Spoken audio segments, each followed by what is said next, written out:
Nizamabad rural youth Congress అధ్యక్షుడు మహేందర్ ఆధ్వర్యంలో ముప్కల్ మండల కేంద్రంలో అసెంబ్లీ రివ్యూ సమావేశం నిర్వహించారు. మండలంలోని అన్ని గ్రామాల్లో నూతన కమిటీల ఏర్పాటు, పార్టీ బలోపేతంపై సమావేశంలో చర్చించారు. గ్రామ స్థాయిలో కాంగ్రెస్ కార్యకలాపాలను మరింత విస్తరించేందుకు కార్యాచరణ సిద్ధం చేయాలని నాయకులు నిర్ణయించారు.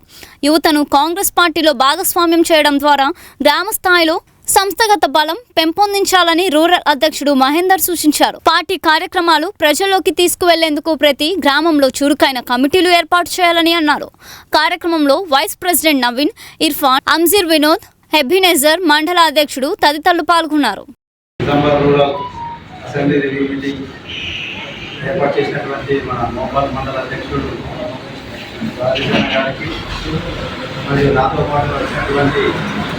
అసెంబ్లీ వైస్ ప్రెసిడెంట్ నాగన్న గారికి,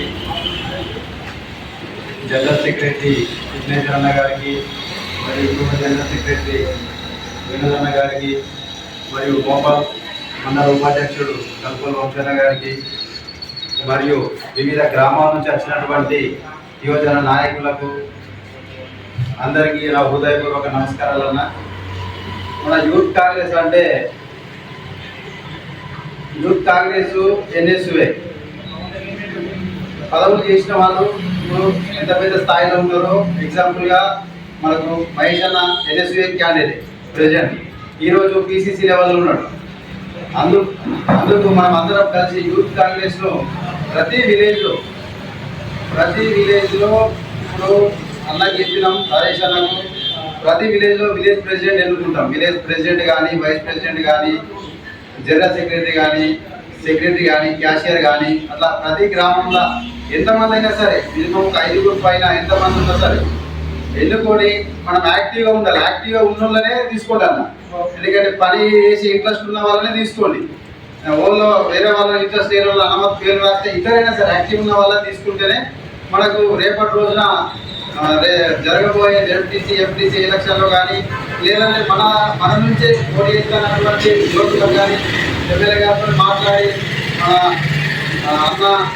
మనం అందరం కలిసి ఎమ్మెల్యే గారి దగ్గరికి పోయి మన ఒక క్యాండిడేట్ పోయి మన ప్రాబ్లం ఆపదాన్ని వచ్చిందంటే అసెంబ్లీ నుంచి ఒక 200 నుంచి 300 మంది మనం అందరం కలిసి క్యాంప్ ఆఫీస్ కాడికి వెళ్తే మన బలం అనేది ఏర్పడుతుంది. అందుకే మన స్టేట్ ప్రెసిడెంట్ గారు చెప్పినట్టు ప్రతి విలేజ్లో ఈ కమిటీస్ అన్న రాస్తాడు, కమిటీ చేస్తాడు. మేము ప్రతి విలేజ్ వచ్చి అసెంబ్లీ కమిటీ కానీ మేము కానీ ప్రతి విలేజ్ వచ్చి మీకు లెటర్ ప్యాడ్ ఇచ్చేసి అవన్నీ ఫుల్ఫిల్ చేసేస్తామన్నా. మీరు సోషల్ మీడియా కానీ యాక్టివ్ ఉండాలి.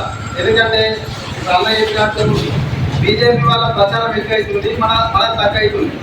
యూత్ కాంగ్రెస్ ఉన్నారు కానీ కొంచెం ఇంకా యాక్టివ్గా ఉండాలి. యాక్టివ్గా ఉండి పనిచేస్తే మీకు కూడా పదవులు ఏమైనా కావాలంటే మన అన్న మండల ప్రెసిడెంట్ హరీష్ అన్నకి ఇవ్వండి, సర్పంచ్ ఎన్నికలు ఉదాహరణగా ధనం తీసుకోండి. ఈరోజు డబ్బులు మొత్తకుండా ఈరోజు సర్పంచ్ గెలిచి ఒక నిదర్శనంగా నిలిచింది. ఒక్కొక్క గ్రామాలలో 30 నుంచి 40 లక్షలు ఖర్చు పెట్టి అయినా కానీ గెలవలేని పరిస్థితి ఉంది.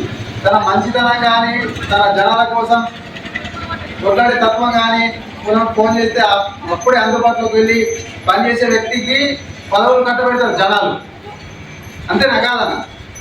కాబట్టి అందరం యాక్టివ్గా ఉండి సోషల్ మీడియాలో కానీ విలేజ్లో కానీ ఒక గ్రామంలో ఏమైనా సమస్య ఉంటే మాకు చెప్పండి, మండల ప్రెసిడెంట్కి చెప్పండి, అన్నగారు మాకు చెప్తారు, ఎమ్మెల్యే గారి దగ్గర తీసుకెళ్దాం.